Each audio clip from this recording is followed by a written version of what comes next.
You ask Tiger to solve. This deals with linear equations with one unknown. The final result is x equals 36. Let's solve it step by step.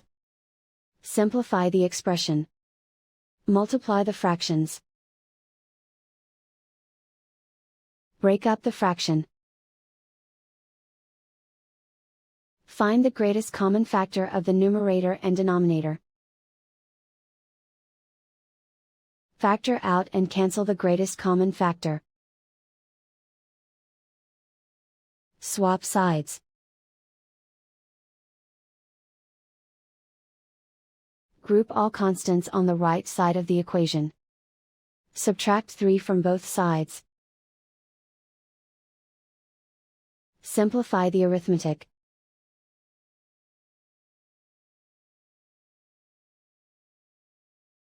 Isolate the x. Multiply both sides by 3. Group like terms. Multiply the coefficients. Simplify the fraction. Simplify the arithmetic. And so the final result is x equals 36.